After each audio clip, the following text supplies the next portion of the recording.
ನಮಸ್ಕಾರ ಆಚಾರ್ಯ. ನಮಸ್ಕಾರ ಆಚಾರ್ಯ. ನಮಸ್ಕಾರ ಆಚಾರ್ಯ. ನಮಸ್ಕಾರ ಆಚಾರ್ಯ.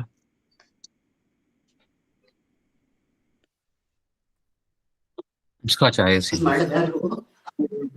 ನಮಸ್ಕಾರ ಆಚಾರ್ಯ.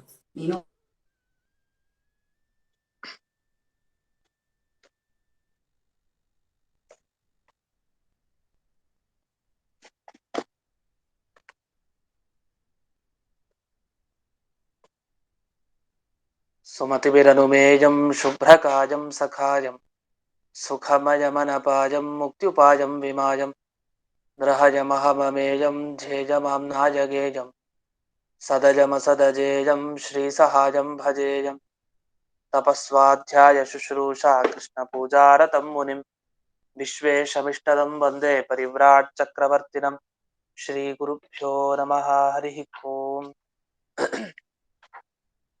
ಶ್ರಿಯಃ ಪತ್ಯೇ ನಿತ್ಯಾ ಗಣಿತ ಗುಣಮಾಣಿಕ್ಯ ವಿಶದ ಪ್ರಭಾಜಾಲೋಲ್ಲಾಸೋಪಹತ ಸಕಲಾವದ್ಯ ತಮಸೆ ಜಗಜ್ಜನ್ಮಸ್ಥೇಮ ಪ್ರಳಯ ರಚನಾಶೀಲ ವಪುಷೆ ನಮೋ ಶೇಷಾಂನಾಜ ಸ್ಮೃತಿ ಹೃದಯ ದೀಪ್ತಾಯ ಹರದೆ ಯೇನ ಪ್ರಾದುರಭಾವಿ ಭೂಮಿವಲಯೇ ವಿಸ್ತಾರಿಗೋ ಸಂತತಿಃ ಪ್ರಾಬೋಧಿಶ್ರುತಿ ಪಂಕಜಂ ಕರುಣಯಾ ಪ್ರಾಕಾಶಿತತ್ವಂ ಪರಂ ಧ್ವಾಂತಂ ಧ್ವಂಸಮನಾಯ ಸಾಧುನಿಕರಶ್ಚಾಕಾರಿ ಸನ್ಮಾರ್ಗಗಃ ತೇನ ವ್ಯಾಸದಿವಾಕರೇಣ ಸತತಂ ಮಾತ್ಯಾಜಿ ಮೇ ಮಾನಸಂ ವ್ಯಾಪ್ತಿರ್ಯಸ್ಯ ನಿಜೇ ನಿಜೇನ ಮಹಸಾ ಪಕ್ಷೇ ಸಪಕ್ಷೇ ಸ್ಥಿತಿಃ ವ್ಯಾವೃತ್ತಿಶ್ಚ ವಿಪಕ್ಷತೋಥ ವಿಷಯೇ ಸಕ್ತಿರ್ನ ವೈ ಬಾಧಿತೆ ನೈವಾಸ್ತಿ ಪ್ರತಿಪಕ್ಷಯುಕ್ತಿರತುಲಂ ಶುದ್ಧಂ ಪ್ರಮಾಣಂ ಸಮೇ ಭೂಯಾತ್ ತತ್ವವಿನಿರ್ಣಯಾಯ ಭಗವಾನ್ ಆನಂದತೀರ್ಥೋ ಮುನಿಃ ಭವತಿ ಯದನುಭಾವಾತ್ ಏಡಮೂಕೋಪಿ ವಾಗ್ಮಿ ಜಡಮತಿರಪಿ ಜಂತುರ್ಜಾಯತೆ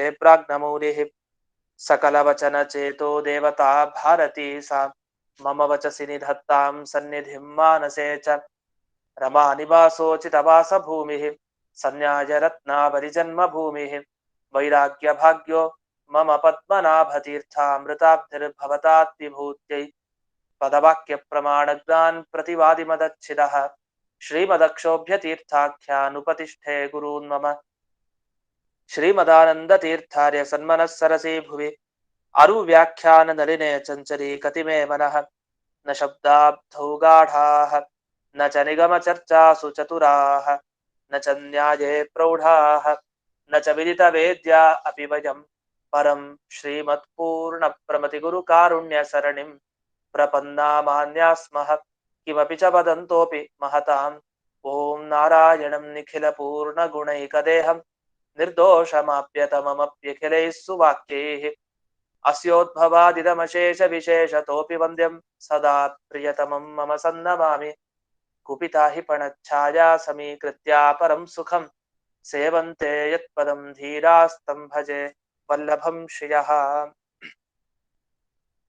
ಈಗ 230ನೆಯ ಸುಧಾಮೂಲ, ಅದರಲ್ಲಿ 2ನೇ ಪ್ಯಾರ. ಅಥ ಕರಣ ಸಂಬಂಧಾತ್ ತತ್ರ ವಿಷಯತ್ವಂ ಇತ್ಯುಚ್ಯತೆ ತರ್ಹಿ ವರ್ತಮಾನೇಪಿ ತಥಾ ಸಂಭವಾತ್ ನ ಜ್ಞಾತತಾ ಕಲ್ಪನೀಯ ಅಂತ. ಈಗ ಒಂದು ಪ್ರಶ್ನೆ ಮಾಡಿದ್ರು, ಅಲ್ಲ ಈಗಿನ ಕಾಲದಲ್ಲಿರೋ ವಸ್ತುಗಳ ಜ್ಞಾನ ನಮ್ಮ ಕಣ್ಣಿಂದ ಬರಬಹುದು, ಯಾಕೆ? ನಮ್ಮ ಕಣ್ಮುಂದೆನೆ ಇದೆ ವಸ್ತು. ನಮ್ಮ ಕಣ್ಣಿಗೆ ಕಾಣದೇ ಇರೋ ವಸ್ತು ಬೇಕಾದಷ್ಟಿದೆ. ಅದು ಈಗಲೂ ವರ್ತಮಾನ ಕಾಲದಲ್ಲೂ ನಮ್ಗೆ ಬೇಕಾದಷ್ಟು ವಸ್ತು ಕಾಣಲ್ಲ. ನಮಗೆ ನಮ್ಮ ಕಣ್ಮುಂದೆ ಇರೋದು ಗೊತ್ತಾಗತ್ತೆ. ನಮ್ಮ ಬೆನ್ನ ಹಿಂದೆ ಇರೋ ವಸ್ತುಗಳ ಜ್ಞಾನ ನಮ್ಗೆ ಗೊತ್ತಾಗಲ್ಲ, ನಮ್ಮ ಕಣ್ಣಿಂದ ಬರ್ಲಿಕ್ಕೆ ಸಾಧ್ಯ ಇಲ್ಲ. ಮತ್ತೆ ದೂರದಲ್ಲಿರೋ ವಸ್ತು, ದೂರದಲ್ಲಿರೋದು ಜೊತೆಗೆ ಈ ಕಾಲ ಅಲ್ಲ ಇನ್ಯಾವುದೋ ಕಾಲದಲ್ಲಿ ಇದ್ದ ವಸ್ತು, ಈ ಎಲ್ಲ ವಸ್ತುಗಳ ಜ್ಞಾನ ನಮ್ಗೆ ಬರ್ಲಿಕ್ಕೆ ಸಾಧ್ಯ ಇಲ್ಲ ಅಂತ ಹೇಳ್ತೀವಿ. ಹಾಗಾದ್ರೆ ಈಗ ಪ್ರತಿ ದಿವಸ ನಾವು ದೇವಸ್ಥಾನದಲ್ಲಿ ಯಾಗಶಾಲೆಗೆ ಹೋಗ್ತಾ ಇರ್ತೀವಿ. ಯಾಗಶಾಲೆಗೆ ಹೋಗ್ಬೇಕಾದೆಲ್ಲ ಅಲ್ಲಿ ದಿವಸ ಹೋಮ ಆಗ್ತಾ ಇರತ್ತೆ, ಹೊಗೆ ಇರತ್ತೆ, ಬೆಂಕಿ ಇರತ್ತೆ, ದಿವಸ ನೋಡ್ತಾ ಇರ್ತೀವಿ. ಸುಮಾರು ದಿವಸ ಆಯ್ತು ನೋಡಿ, ಯಾವತ್ತೋ ಒಂದು 10 ದಿವಸ ಬಿಟ್ಟು ಅದಕ್ಕೆ ಹೋದ್ವಿ. ಅದೇ ಜಾಗಕ್ಕೆ ಹೋದಾಗ ಓ ಹಿಂದೆ ಎಲ್ಲ ಧೂಮನೂ ಇತ್ತು, ವನ್ಹಿನೂ ಇತ್ತು ಯಾಗಶಾಲೆಯಲ್ಲಿ ಅಂತ ನಮಗೆ ಜ್ಞಾನ ಬರುತ್ತೆ. ಹಿಂದೆಲ್ಲ ಇಲ್ಲಿ ಹೋಮ ನಡೀತಾ ಇತ್ತು ಅಂತ ಆ ಜಾಗಕ್ಕೆ ಹೋದಾಗ ಈಗ ನಮಗೆ ಯಾವುದೋ ಕಾಲದ ಧೂಮ, ಯಾವುದೋ ಕಾಲದ ವನ್ಹಿ, ಇದರ ಜ್ಞಾನ ಬಂತಲ್ಲ. ಈ ಜ್ಞಾನ ಬರೋದು ಹೇಗೆ? ನಿಮ್ ಪ್ರಕಾರ ಬರ್ಲಿಕ್ಕೆ ಸಾಧ್ಯ ಇಲ್ಲ ಅಂತ ನಾವು ಆ ಮೀಮಾಂಸಕರಿಗೆ ಪ್ರಶ್ನೆ ಕೇಳ್ತೀವಿ. ಯಾಕೆ ಅಂದ್ರೆ, ನಿಮ್ಮ ಪ್ರಕಾರ ಒಂದು ವಸ್ತುವಿನ ಜ್ಞಾನ ಬರಬೇಕು ಅಂದ್ರೆ ಆ ವಸ್ತು ಜ್ಞಾನ ಬರೋ ಟೈಮ್ ನಲ್ಲಿ ಇರ್ಬೇಕು. ಹಾಗಿದ್ದು ಜ್ಞಾನದಿಂದ ಏನೋ ಒಂದು ಅದರಲ್ಲಿ ಧರ್ಮ ಹುಟ್ಟಬೇಕು. ಹುಟ್ಟಿದಾಗ ನಮಗೆ ಓ ಜ್ಞಾತಃ, ನನ್ಗೆ ಗೊತ್ತಾಯ್ತು, ನನಗೆ ಜ್ಞಾನ ಇದರ ಜ್ಞಾನ ಬಂತು ಅಂತ ನಾವಾಗ ಹೇಳ್ಬೋದು. ಈಗ ಹೋಮ ನಡೀತಾ ಇತ್ತು, ಹೋದ್ವಿ, ಅಲ್ಲಿ ಹೊಗೆ ನೋಡಿದ್ವಿ, ಬೆಂಕಿ ನೋಡಿದ್ವಿ, ಆಗ ಹೇಳ್ತೀವಿ ವನ್ಹಿ ಜ್ಞಾತಃ, ನನಗೆ ಬೆಂಕಿ ಗೊತ್ತಾಯ್ತು, ಬೆಂಕಿಯ ಜ್ಞಾನ ನನಗ್ ಬಂತು. ಹೊಗೆಯ ಜ್ಞಾನ ನನಗ್ ಬಂತು, ಚೆನ್ನಾಗಿ ಹೊಗೆ ಆಗ್ತಾ ಇದೆ, ಹೊಗೆಯ ಜ್ಞಾನ ನನಗ್ ಬಂದಿದೆ. ಇಲ್ಲಿ ಜ್ಞಾತ ಅಂತ ಒಂದು ಶಬ್ದ ಬಳಸ್ತೀವಿ, ಅದನ್ನ ಜ್ಞಾತತ ಅಂತ ತಗೊಳ್ಳಿ ಮುಂದಕ್ಕೆ. ಹೇಗೆ ಮನುಷ್ಯ, ಮನುಷ್ಯತ, ಮನುಷ್ಯತ್ವ, ಮತ್ತೆ ಸಿಂಹ, ಸಿಂಹತ್ವ, ಹೀಗೆ ತ್ವ ಹಾಕೊಂಡು ಹೋದ್ರೆ ಆಯ್ತು. ಧರ್ಮ ಅಂದ್ರೆ ಅದರಲ್ಲಿ ಇರೋದು. ಬ್ರಾಹ್ಮಣ, ಬ್ರಾಹ್ಮಣದಲ್ಲಿ ಏನಿದೆ, ಬ್ರಾಹ್ಮಣ್ಯ ಇದೆ, ಬ್ರಾಹ್ಮಣತ್ವ ಇದೆ ಅಂತ ಹೇಳ್ತೀವಿ. ಅದೇ ತರ ಈ ಜ್ಞಾತ, ನಾವು ತಿಳ್ಕೊಂಡಿದ್ ಯಾವ್ದನ್ನ, ಆ ಹೊಗೆನ, ಆ ಜ್ಞಾತತ ಎಲ್ಲಿರತ್ತೆ, ತಿಳ್ಕೊಂಡಿರೋ ವಸ್ತುವಿನಲ್ಲಿರತ್ತೆ ಜ್ಞಾತತ. ಹಾಗಾದ್ರೆ ಏನಾಯ್ತು, ಇಲ್ಲಿವರೆಗೂ ಹೊಗೆ ನೋಡಿರ್ಲಿಲ್ಲ. ಯಾಕೆ, ನಾವು ದೇವಸ್ಥಾನದ ಹೊರಗಡೆ ಇದ್ವಿ. ಯಾವಾಗ ದೇವಸ್ಥಾನದ ಒಳಗಡೆ ಹೋದ್ವಿ, ಆಗ ನಮ್ಗೆ ಧೂಮ ಜ್ಞಾತ ಆಯ್ತು. ಗೊತ್ತಿಲ್ಲದೆ ಇರೋದು ಅಜ್ಞಾತ ಆಗಿದ್ದು, ಆಮೇಲೆ ಜ್ಞಾತ ಆಯ್ತು ಧೂಮ. ಹಾಗಾದ್ರೆ ಜ್ಞಾನ ಬಂದ ಮೇಲೆ ನಮ್ಮ ಜ್ಞಾನದಿಂದ ಆ ಧೂಮ ವಸ್ತುವಿನಲ್ಲಿ ಜ್ಞಾತತ ಬಂತು. ಯಾಕೆ ಜ್ಞಾತತ ಬರ್ಬೇಕು ಅಂತ ವಸ್ತು ಗೊತ್ತಿರ್ಬೇಕು. ಗೊತ್ತಿಲ್ಲದೆ ಇರೋ ಸಂದರ್ಭದಲ್ಲಿ ಅದು ಜ್ಞಾತತ ಅಲ್ಲಿ ಬರೋದಿಲ್ಲ. ಈ ರೀತಿ ಜ್ಞಾನ ಬಂದ ಮೇಲೆ ಆ ವಸ್ತುವಿನಲ್ಲಿ ಒಂದು ಹೊಸ ಧರ್ಮ ಹುಟ್ಟತ್ತೆ. ಆ ಧರ್ಮಕ್ಕೆ ಏನ್ ಹೆಸರು, ಜ್ಞಾತತ ಅಂತ ಹೆಸರು. ಜ್ಞಾತ ಅಂದ್ರೆ ತಿಳಿಯಲ್ಪಡೋದು, ಜ್ಞಾತತ ಅಂದ್ರೆ ತಿಳಿಯಲ್ಪಡೋ ವಸ್ತುವಿನಲ್ಲಿರೋ ಧರ್ಮ. ಇಷ್ಟು, ಇದು ಚೆನ್ನಾಗಿ ನೆನಪಿರ್ಬೇಕು ನಮ್ಗೆ. ಇದಾಗಿ ಪ್ರಕೃತದಲ್ಲಿ ಇವರು ಹೇಳೋದು, ಜ್ಞಾನದಿಂದ ಏನೋ ಒಂದು ವಸ್ತುವಿನಲ್ಲಿ ಹೊಸದಾದ ಒಂದು ಧರ್ಮ ಹುಟ್ಟತ್ತೆ ಅಂತ. ಈ ಜ್ಞಾತತ ಅಂತ ನಾನು ಅವಾಗ್ಲಿಂದ ಏನ್ ಹೇಳ್ತಾ ಇದ್ದೀನಿ, ತಿಳಿಯಲ್ಪಡುವಂತಹ ವಸ್ತು, ಆ ವಸ್ತುವಿನಲ್ಲಿರೋ ಒಂದು ಧರ್ಮ, ಅದು ಜ್ಞಾತತ ಅಂತ ಹೇಳ್ತಾ ಇದೆ. ಇದ್ರ ಬಗ್ಗೆ ನಮಗೆ ಯಾವುದೋ ಒಂದು ಕಾಲಿರೋ ವಸ್ತುವಿನ ಬಗ್ಗೆ ಸಂಶಯ ಬರುತ್ತೀಗ. ಯಾಕೆ, ಅದ ಧೂಮದ ದೃಷ್ಟಾಂತ ಕೊಟ್ಟಲಾಗದೆ, ಆ ಹೋಮ ನಡೆಯೋ ಜಾಗಕ್ಕೆ ಯಾವಾಗ್ಲೋ ಒಮ್ಮೆ ಹೋದಾಗ ಹಿಂದೆ ಹೋಮ ಆಗ್ತಾ ಇತ್ತು, ಅಲ್ಲಿ ಧೂಮ ಇತ್ತು, ಬನ್ನಿ ಇತ್ತು ಅಂತ. ಈಗ ನಮಗೆ ಧೂಮ ಜ್ಞಾನ ಬಂತು, ಹೊಗೆ ಜ್ಞಾನ. ವಸ್ತುತಃ ಅವತ್ತಿನ ದಿವಸ ಅಲ್ಲಿ ಹೋಮ ನಡೀತಾ ಇಲ್ಲ, ಅದು ಹೋಮದ ಜಾಗ ಆಗಿತ್ತಷ್ಟೇ. ವಾಸ್ತವಿಕವಾಗಿ ಹೋಮದ ಜಾಗನೂ ಅಲ್ಲ, ಈಗ ಅದೇನೋ ಬೇರೆದಾಗ್ಬಿಟ್ಟಿದೆ ರೂಮು. ಅಥವಾ ಅದೇ ಯಾಗ ನಡೆಯುವಂತ ಸ್ಥಳನೇ, ಅದು ಏಕಾದಶಿ ಆಗಿತ್ತು, ಅಲ್ಲಿ ಹೋಮ ಏನ್ ನಡೀತಾ ಇಲ್ಲ. ಅಂತೂ ಅಲ್ಲಿ ಧೂಮ ಅಲ್ಲಿ ಏನು ಬರ್ತಾ ಇಲ್ಲ, ಯಾಕೆ ಏಕಾದಶಿ ಹೋಮ ನಡೀತಾ ಇಲ್ಲ ಆದ್ರಿಂದ. ಆದ್ರೆ ಹೊಗೆಯ ಜ್ಞಾನ ಬರ್ತಾ ಇದೆ. ವಾಸ್ತವಿಕವಾಗಿ ಹೊಗೆಯ ಜ್ಞಾನ ಬಂದ ಮೇಲೆ ಏನಾಗ್ಬೇಕು ನಿಮ್ ಪ್ರಕಾರ, ಜ್ಞಾನ ಬಂದ ಮೇಲೆ ಯಾವ ವಸ್ತುವಿನ ಜ್ಞಾನ ನಮಗ್ ಬರುತ್ತೋ ಆ ವಸ್ತುವಿನಲ್ಲಿ ಆ ಜ್ಞಾನದಿಂದ ಏನೋ ಒಂದು ಧರ್ಮ ಹುಟ್ಟಬೇಕು. ಯಾವ ಧರ್ಮ ಅದು, ಜ್ಞಾತತ ಹುಟ್ಟಬೇಕು.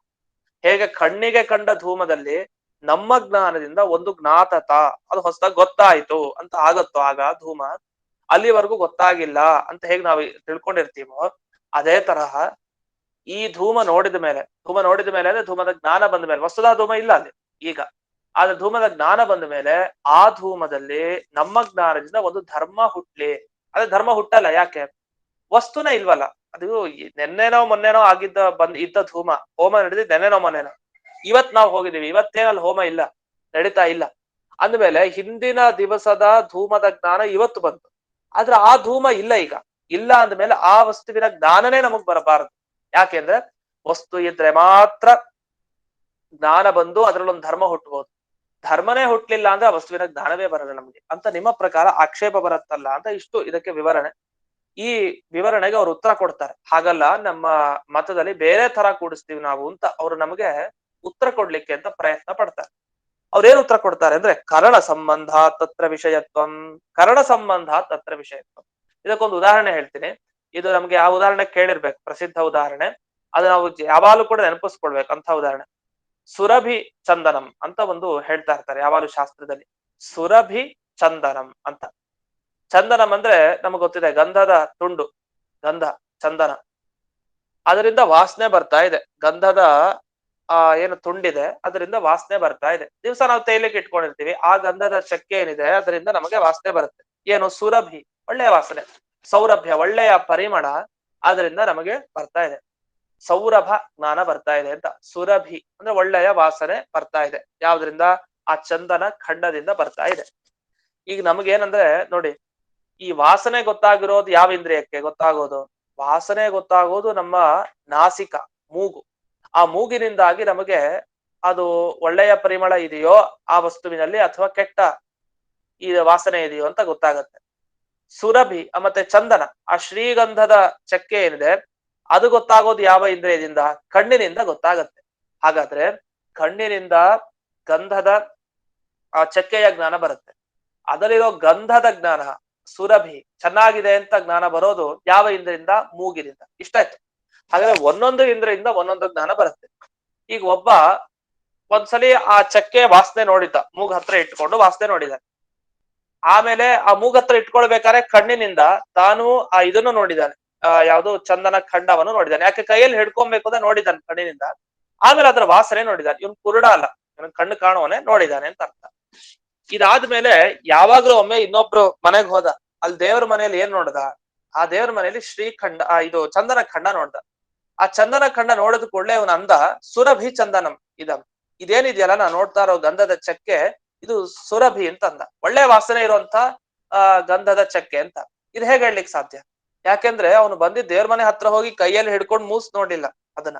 ದೂರದಿಂದ ಆ ಗಂಧದ ಚಕ್ಕೆಯನ್ನು ನೋಡ್ದ, ಕಣ್ಣಿನಿಂದ ನೋಡಿದ್ದಾನೆ.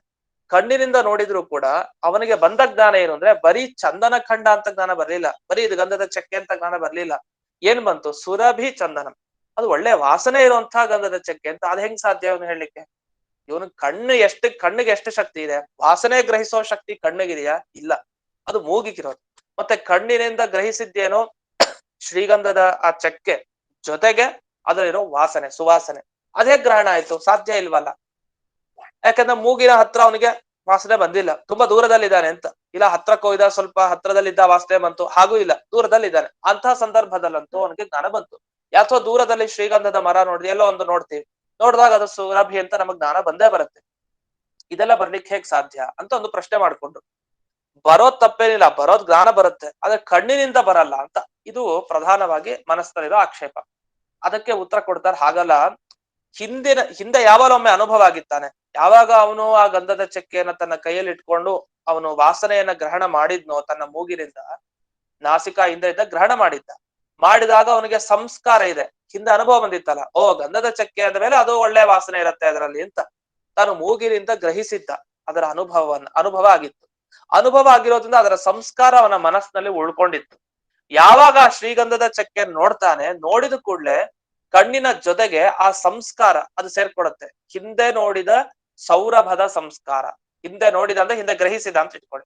ಶಾಸ್ತ್ರ ಎಲ್ಲ ದರ್ಶನ ಅಂತ ಪದ ಬಳಸ್ತಾರೆ, ಅದಕ್ಕೆ ನೋಡಿದ ಅಂತ ಹೇಳ್ತಾ ಇದೀನಿ. ಹಿಂದೆ ಗ್ರಹಿಸಿದ ಏನು ಈ ವಾಸನೆ ಇತ್ತು, ಸುವಾಸನೆ, ಅದರ ಸಂಸ್ಕಾರ ಈ ಕಣ್ಣು ಜೊತೆಗೆ ಸೇರ್ಕೊಳ್ಳೋದಂದ್ರೆ ಸಂಸ್ಕಾರ ಕಣ್ಣೊಳಗಡೆ ಕೂಡತ್ತೆ ಅಂತ ಅರ್ಥ ಅಲ್ಲ. ಕಣ್ಣಿಗೊಂದು ಸಹಕಾರ ದೊರೆಯುತ್ತೆ, ಅಂದ್ರೆ ಅದನ್ನ ನೆನಪಿಸ್ಕೊಂಡ ಅಂತ ಅರ್ಥ ತಾತ್ಪರ್ಯದಲ್ಲಿ. ಅದ್ರ ಸಂಸ್ಕಾರ ಜೊತೆಗೆ ಸೇರಿದಾಗ ಕಣ್ಣೇನ್ ಮಾಡುತ್ತೆ? ಓಹೋ, ಚಂದನ ಚಕ್ಕೆ ಮೇಲೆ ಸುವಾಸನೆಯಾಗೆ ಇರ್ಬೇಕು ಅಂತ. ಹಾಗಾದ್ರೆ ಸಹಜವಾಗಿ ಕಣ್ಣಿಗೆ ಅಂತ ಶಕ್ತಿ ಇಲ್ಲ. ಅದ್ ಎಷ್ಟು ಗ್ರಹಿಸ್ಬೋದು? ಒಂದು ಗಟ್ಟಿಯಾದ ಒಂದು ಪದಾರ್ಥ ಚಕ್ಕೆ ಅದಿದೆ ಅಂತ ಗ್ರಹಿಸ್ಬೋದು ಅಷ್ಟೇ. ಆದ್ರೆ ಅದು ಒಳ್ಳೆ ಸುವಾಸನೆ ಇದೆ ಅದರಲ್ಲಿ ಅಂತ ಗೊತ್ತಾಗಿದ್ ಹೇಗೆ? ಹಿಂದೆ ನೋಡಿ ಅನುಭವಿಸಿದ ಆ ಸಂಸ್ಕಾರ ಏನಿದೆ, ಆ ಸಂಸ್ಕಾರ ಈಗ ಸೇರ್ಕೊಂಡಿದ್ರಿಂದ ಕಣ್ಣು ತಾನು ಸುರಭಿ ಚಂದನಂ ಅಂತ ಗ್ರಹಣ ಮಾಡ್ತಾ ಇದೆ ಅಂತ ಇಷ್ಟು ಗೊತ್ತಾಯ್ತು. ಹಾಗಾದ್ರೆ ನಮ್ಗೆ ಏನ್ ಗೊತ್ತಾಯ್ತು ವಿಷಯ ಅಂದ್ರೆ, ನಾವು ವಸ್ತುವನ್ನ ಕಣ್ಣಿನಿಂದ ನೋಡಿದ್ರೂ ಬೇರೆ ಇಂದ್ರಿಯಗಳಿಂದ ಬರೋ ಜ್ಞಾನ ಬರ್ಬಹುದು. ನಮ್ಗೆ ಹೇಗ್ ಬರ್ಬೋದು? ಸಂಸ್ಕಾರ ಇದ್ರೆ ಸಾಕು, ನಮ್ಮ ಕಣ್ಣಿನಿಂದ ಆ ರೀತಿ ಚಕ್ಕೆಯ ಜೊತೆಗೆ ಸುವಾಸನೆಯ ಜ್ಞಾನವೂ ಬರ್ಬೋದು. ಇದು ನಮಗ್ ವಿಷಯ ಗೊತ್ತಾಯ್ತು. ಇದು ಯಾಕೆ ಬಂತು ಸಂದರ್ಭ ಪ್ರಕೃತ ಅಂದ್ರೆ, ಇಲ್ಲಿ ಪರಿಮಳ ಟಿಪ್ಪಣಿಯಲ್ಲಿ ಒಂದು ಮಾತನ್ನ ಹೇಳಿದ್ದಾರೆ. ರಾಯರು ಹೇಳ್ತಾ ಕರಣ ಸಂಬಂಧಾದಿತಿ ಅಂತ ಒಂದು ಸುಧಾ ಶಬ್ದವನ್ನ ಗ್ರಹಣ ಮಾಡಿ ಅಲ್ಲಿ ಹೇಳಿದ್ದಾರೆ ಮುಂದಕ್ಕೆ. ಶಕ್ತಿ ವ್ಯಾಪ್ತಿ ಸಂಸ್ಕಾರ ರೂಪಾತ್ ಶಬ್ದ ಲಿಂಗ ಮನೋರೂಪ ಕರಣ ಸಂಬಂಧ ಇತ್ಯರ್ಥ. ಅಲ್ಲಿ ಸಂಸ್ಕಾರ ಅಂತ ಒಂದು ಶಬ್ದ ಬಂತು, ಆದ್ರೆ ವಿವರಣೆ ಮಾಡ್ಲಿಕ್ಕೋಸ್ಕರ ಇಷ್ಟನ್ನ ಹೇಳ್ದೆ. ಸಂಸ್ಕಾರ ಅನ್ನೋ ಶಬ್ದಕ್ಕೆ ನಮ್ಗೆ ಗೊತ್ತಿದೆ, ನಮ್ಗೆ ಯಾವ್ದೋ ಒಂದು ವಸ್ತುವಿನ ಅನುಭವ ಆದಾಗ, ಚೆನ್ನಾಗಿ ಓದಿದೀವಿ ಭಾಗವತ, ಇದೆಲ್ಲ ಚೆನ್ನಾಗಿ ಓದ್ವಿ, ನೆನಪಾಗಿರುತ್ತೆ, ಎಲ್ಲೋ ಹೋಗಿ ಕೂತಿರ್ತೀವಿ, ಏನೋ ಒಂದು ಹೇಳಿ ಅಂತ ಕೂಡ್ಲೆ, ನೀವೆಲ್ಲ ಭಾಗವತ ಕೇಳಿದಿರಲ್ಲ, ಏನೋ ಒಂದು ವಿಷಯ ಹೇಳಿ ಅಂತ ಕೂಡ್ಲೆ ಥಟ್ ಅಂತ ನಮ್ಗೆ ಏನ್ ನೆನಪಿರುತ್ತೋ ಆ ವಿಷಯ ಹೇಳ್ಬಿಡ್ತೀವಿ. ನೆನಪಾಗುತ್ತೋ ಅಂದ್ರೆ ಅದರ ಸಂಸ್ಕಾರ ಯಾವ್ದು ಚೆನ್ನಾಗಿ ನಮ್ಮ ಮನಸ್ಸಿನಲ್ಲಿ ಕೂತಿರುತ್ತೆ, ಕೇಳಿ ಚೆನ್ನಾಗಿ ಅನುಭವ ಆಗಿರುತ್ತೆ, ಅಂತ ಅನುಭವದಿಂದ ಸಂಸ್ಕಾರ ಒಳಗಿರುತ್ತೆ. ಅಥವಾ ಬರ್ಕೊಂಡಿದ್ರೆ, ಚೆನ್ನಾಗಿ ಬರ್ದಿದ್ರೆ ನಮ್ಮ ಸಂಸ್ಕಾರ, ಆ ವಿಷಯದ ಸಂಸ್ಕಾರ ಮನಸ್ಸಿಗಿರುತ್ತೆ. ತಕ್ಷಣ ಆ ವಿಷಯ ನೆನಪಾಗತ್ತೆ ನಮ್ಗೆ, ಅದು ಒಳ್ಳೆ ಸಂಸ್ಕಾರ ಕೂತಿತ್ತು, ತಕ್ಷಣ ನೆನಪಾಗತ್ತೆ. ಅಂದ್ರೆ ಸಂಸ್ಕಾರ ಬೇಕೇ ಬೇಕು. ಸಂಸ್ಕಾರ ಸಿಗೋದು ಯಾವಾಗ? ನಾವು ಪ್ರಯತ್ನ ಪಟ್ಟಾಗ, ಅದು ಅನುಭವ ಆಗಿರ್ಬೇಕು ನಮ್ಗೆ ಆ ವಿಷಯದ ಬಗ್ಗೆ. ಸುಮ್ನೆ ಕೂತ್ರೆ ಸಂಸ್ಕಾರ ಹುಟ್ಟಲ್ಲ. ಆ ಪ್ರಯತ್ನ ಪಟ್ಟು ಅದನ್ನ ಕೇಳಿಯೋ ಓದಿಯೋ ಹೇಗೋ ಒಂದು ಸಂಸ್ಕಾರ ಸೃಷ್ಟಿಯಾಗಿರ್ಬೇಕು. ಪ್ರಕೃತ ಈಗ ಇವತ್ತಿನ ದಿವಸ ಅವನಿಗೆ ಹೊಗೆ ಕಾಣ್ತಾ ಇಲ್ಲ ಕಣ್ಣಿಗೆ, ಯಾಕೆ? ಏಕಾದಶಿ ದಿವಸ ಹೊಗೆ ಅಂತೂ ಕಣ್ಣಿಗೆ ಕಾಣ್ತಾ ಇಲ್ಲ. ಮತ್ತೆ ಹೊಗೆ ಜ್ಞಾನ ಅಂತೂ ಬರ್ತಾ ಇದೆ, ಮತ್ ಹೊಗೆ ಇಲ್ಲ, ಹೆಂಗ್ ಬರ್ತಾ ಇದೆ? ಹೊಗೆ ಏನ್ ಕಣ್ಣು ಕಾಣ್ತಾ ಇಲ್ವಲ್ಲ ಅಂದ್ರೆ ಹೊಗೆ ಜ್ಞಾನ ಬರಬಾರ್ದು ಯಾಕೆ? ಅವನ ಆ ಯಾಗಶಾಲೆಗೆ ಹೋದ ಕೂಡ್ಲೆ ಅವನಿಗೆ ಹಿಂದೆ ಯಾಗಶಾಲೆಯಲ್ಲಿ ಆ ಯಾಗ ನಡೆಯೋ ಕಡೆ ಅವನಿಗೆ ಸಂಸ್ಕಾರ ಇತ್ತು, ಅನುಭವ ಆಗಿ ಹೊಗೆ ನೋಡಿದ್ದ. ನೋಡಿ ಓಹೋ ಈ ಸ್ಥಳದಲ್ಲಿ ಹೋಮ ನಡೆಯುತ್ತೆ, ಹೋಮದಲ್ಲಿ ಇದು ಏನೋ ಬೆಂಕಿ ಮತ್ತೆ ಹೊಗೆ ಎಲ್ಲ ಇರುತ್ತೆ, ಎಲ್ಲ ಗೊತ್ತಿದೆ ಅವನಿಗೆ. ಅದರ ಸಂಸ್ಕಾರ ಒಳಗಡೆ ಇತ್ತು ಅವನಿಗೆ. ಯಾವಾಗ ಅದ್ರ ಹತ್ರ ಹೋದ, ಆ ಜಾಗದ ಹತ್ರ ಹೋದ ಕೂಡ್ಲೆ ಅವನಿಗೆ ಅದೆಲ್ಲ ನೆನಪಾಯ್ತು, ಅವ್ನ್ ಜ್ಞಾನ ಬಂತು. ಹಾಗಾದ್ರೆ ಧೂಮದ ಜ್ಞಾನ ಬರ್ಲಿಕ್ಕೆ ದೊಡ್ಡ ಕಷ್ಟ ಏನಲ್ಲ, ಧೂಮದ ಜ್ಞಾನ ಸಹಜವಾಗಿ ಬರುತ್ತೆ. ಅಲ್ಲ ಕಣ್ಣಿನಿಂದ ಬರ್ಬೇಕು ಅಂತ ನಾವ್ ಹೇಳಿದ್ದಲ್ವಾ? ಅಂದ್ರೆ ಕಣ್ಣಿನಿಂದಲೇ ಬರುತ್ತೆ. ಯಾವದ್ರಿಂದ? ಕಣ್ಣು ಅಂತ ನಾವ್ ಹೇಳ್ತಾ ಇರಲಿ, ಇಂದ್ರಿಯದಿಂದ ಬಂದ್ರೆ ಸಾಕು. ಅದಕ್ಕೆ ಕಾರಣ ಸಂಬಂಧ ಅಂತ ಹೇಳ್ತೀವಿ. ಕಣ್ಣಿನಿಂದ ಆಗಲ್ಲ. ಯಾಕೆ? ಕಣ್ಣಿನಿಂದ ಆಗಬೇಕು ಅಂದ್ರೆ ಹೊರಗಡೆ ವಸ್ತು ಇರಬೇಕು, ಅದನ್ನ ನೋಡ್ಬೇಕು ನಾವು ಸಾಕ್ಷಾತ್, ಆ ಜ್ಞಾನ ಬರುತ್ತೆ. ಮತ್ತೆ ಧೂಮದ ಜ್ಞಾನ ಹೇಗ್ ಬಂತು? ಮನಸ್ಸಿನಿಂದ ಬಂತು ಅಂತ ಹೇಳ್ಬೋದು, ತಪ್ಪಿಲ್ಲ. ಮನಸ್ಸಿನಿಂದ ಬಂತು. ಯಾಕೆ? ಮನಸ್ಸಿಗೆ ಸಂಸ್ಕಾರ ಸೇರ್ಕೊಡ್ತು. ಹಿಂದೆ ನಾವು ಧೂಮ ನೋಡಿದ ಸಂಸ್ಕಾರ ಏನಿತ್ತು, ಅನುಭವದಿಂದ ಹುಟ್ಟಿದ ಸಂಸ್ಕಾರ, ಅದು ನಮ್ಮ ಈ ಮನಸ್ಸು ಜೊತೆಗೆ ಸೇರಿ ಮನಸ್ಸಿಂದ ನಮ್ಗೆ ಧೂಮದ ಜ್ಞಾನ ಬಂತು. ಜ್ಞಾನ ಬಂತೋ ಇಲ್ವೋ? ಇಂದ್ರಿಯಕ್ಕೂ ಆ ಧೂಮಕ್ಕೊಂದು ಸಂಬಂಧ ಇದೆಯೋ? ಇದೆ. ಸಂಬಂಧ ಇದ್ಮೇಲೆ ಸಹಜವಾಗಿ ನಮ್ಗೆ ಧೂಮದ ಜ್ಞಾನ ಬರುತ್ತೆ. ವಸ್ತು ಇರಬೇಕು ಅಂತ ಇಲ್ಲ, ವಸ್ತು ಇಲ್ಲದೆ ಹೋದ್ರು ಈಗ ಯಾವಾಗ್ಲೋ ಒಮ್ಮೆ ಇದ್ರೂ ಸಾಕು, ಅದರ ಅನುಭವ ಅವತ್ತಿನ ದಿವಸ ಬಂದಿತ್ತು, ಸಂಸ್ಕಾರ ಉಳ್ಕೊಂಡಿದ್ರೆ ಆಗ ನಮ್ಮ ಮನಸ್ಸಿನಿಂದಾಗಿಯೇ ಆ ಧೂಮನು ಕೂಡ ಗೊತ್ತಾಗುತ್ತೆ. ಹಿಂದೆ ಇದ್ದ ಧೂಮದ ಜ್ಞಾನವೂ ನಮ್ಗೀಗ ಬರುತ್ತೆ ಅಂತ.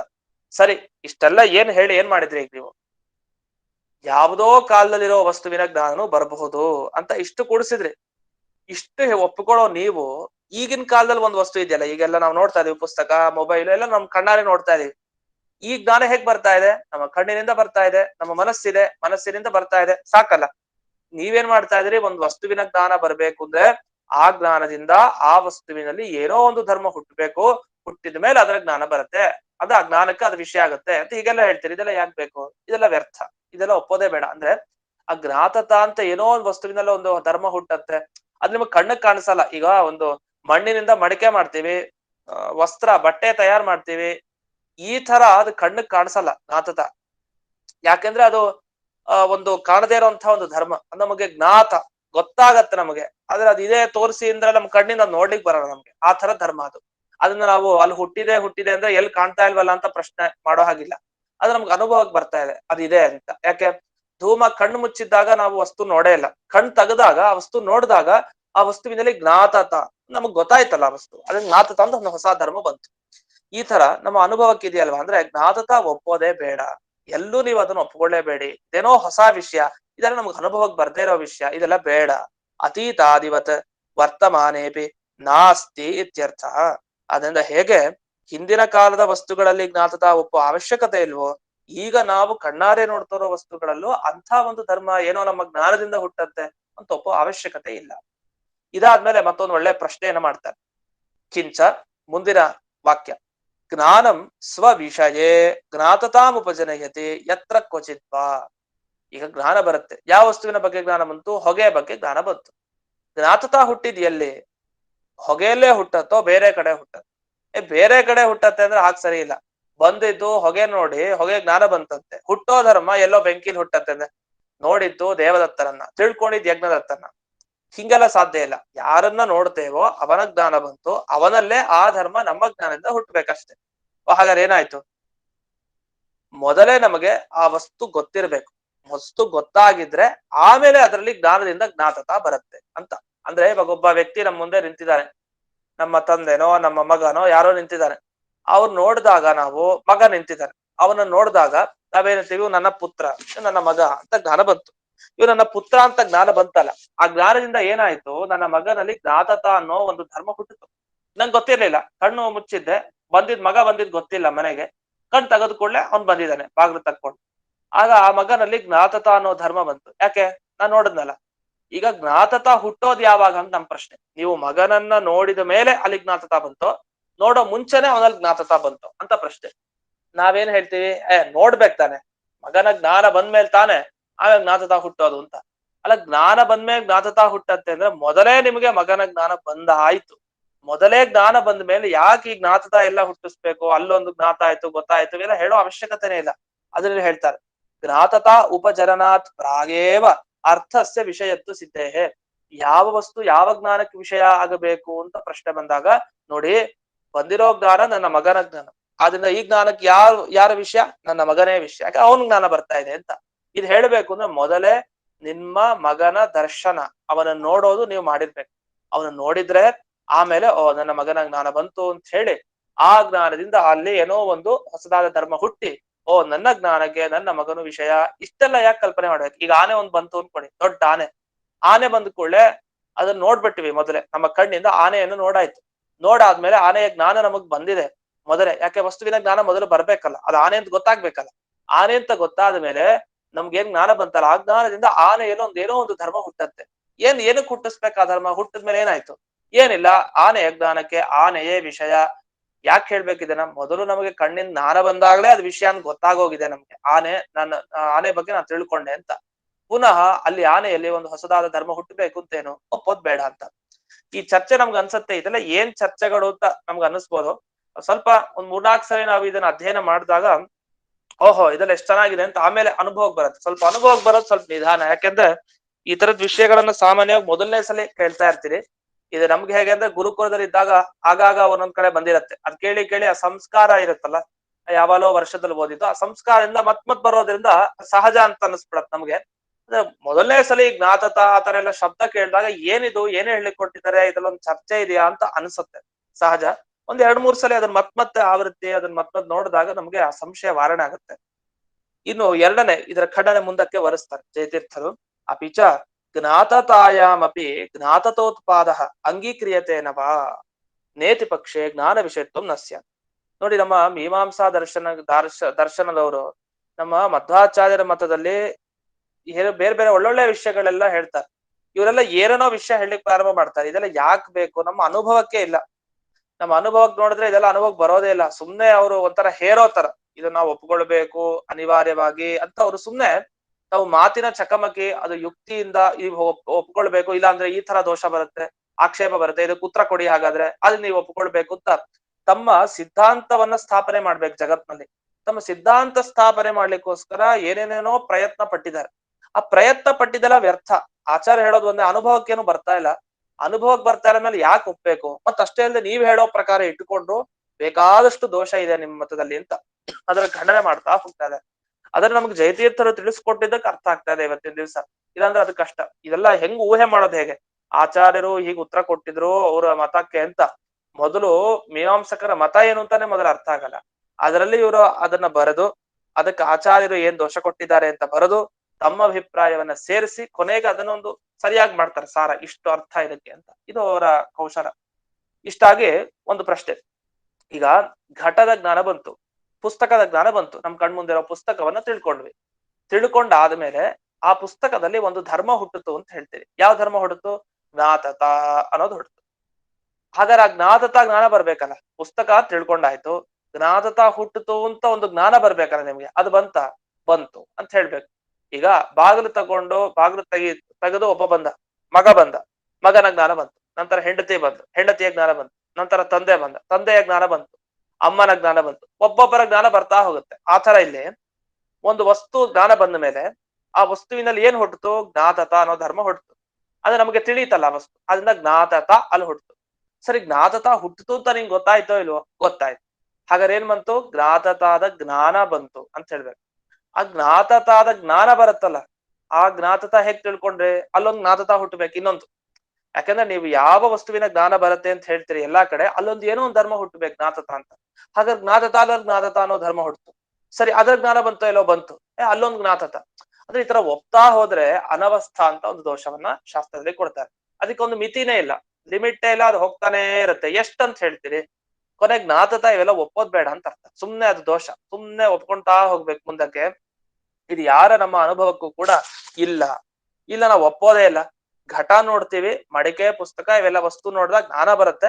ಅಲ್ಲಿ ಒಂದ್ ಜ್ಞಾತತ ಹುಡ್ತು, ಮತ್ ಇನ್ನೊಂದ್ ಜ್ಞಾತತ ಹುಟ್ಟಲ್ಲ ಅಂದ್ರೆ ಯಾಕೆ ಹುಟ್ಟಲ್ಲ ಅಂತ ಒಪ್ಪದ ಮೇಲೆ ಮೊದಲನೇ ಸಲ ಯಾಕೆ ಹುಟ್ಬೇಕು ಆ ಜ್ಞಾತತ? ಇದೆಲ್ಲ ಬೇಡವೇ ಬೇಡ ಅಂತ ಕೊನೆಗೆ ನಾವು ಉತ್ತರವನ್ನ ಹೇಳ್ತೀವಿ. ಈ ಜ್ಞಾತತ ಅಂತಂದ್ರೆ ಏನು ಅಂತ ನಮ್ಮ ಮತವನ್ನ ಮುಂದಿನ ಪ್ಯಾರಾದಲ್ಲಿ ಹೇಳ್ತಾರೆ. ಇನ್ನೊಂದು 2 ವಿಷಯ ಇದೆ, 2 ಲೈನ್ ಇದೆ. ಅದು ಸ್ವಲ್ಪ ವಿವರಣೆ ಮಾಡಿದ್ಮೇಲೆ ನಮ್ಮ ಮತ ಬರುತ್ತೆ. ನಮ್ಮ ಮತ ಬಂದ್ಮೇಲೆ ಚೆನ್ನಾಗ್ ಗೊತ್ತಾಗತ್ತೆ. ಓಹೋ, ಜ್ಞಾತತ ಅಂದ್ರೆ ಏನು, ಇಷ್ಟೇನಾ ಅಂತ ನಮ್ಗ ಅನ್ಸತ್ತೆ. ಮುಂದೆ ನಮ್ಮ ಮತ ಓದಿದಾಗ ಇವ್ರ ಮತ ಕೇಳಿದಾಗ ಏನೇನೋ ಹೇಳ್ತಾ ಇದಾರೆ ಅಂತ ನಮ್ಗೆ ಅನ್ಸತ್ತೆ. ಅದ್ರ ಮುಂದೆ ಜ್ಞಾತತ ಅಂದ್ರೆ ಏನು, ನಿಜವಾಗಿ ಮೀಮಾಂಸಕರು ಎಲ್ಲಿ ಎಡುವುದ್ರು, ಏನ್ ತಪ್ಪು ಮಾಡಿದ್ರು, ನಮ್ ಪ್ರಕಾರ ಜ್ಞಾತತ ಅಂದ್ರೆ ಏನು ಅನ್ನೋದನ್ನ ಮುಂದೆ ಪಾಠದಲ್ಲಿ ನೋಡೋಣ ಅಂತ ಹೇಳ್ತಾ ಇಂದಿನ ಈ ಪಾಠವನ್ನ ಅಸ್ಮದ್ ಗುರುವಂತರ್ಗತ ವ್ಯಾಸತೀರ್ಥ ಗುರುವಂತರ್ಗತ ಭಾರತೀಯ ರಮಣ ಮುಖ್ಯ ಪ್ರಾಣ ಅಂತರ್ಗತ ಶ್ರೀವನ್ಮೂಲ ಗೋಪಾಲಕೃಷ್ಣನಿಗೆ ಅರ್ಪಣೆ ಮಾಡ್ತೇನೆ. ಶ್ರೀಕೃಷ್ಣ ಅರ್ಪಣೆ. ಧನ್ಯವಾದ.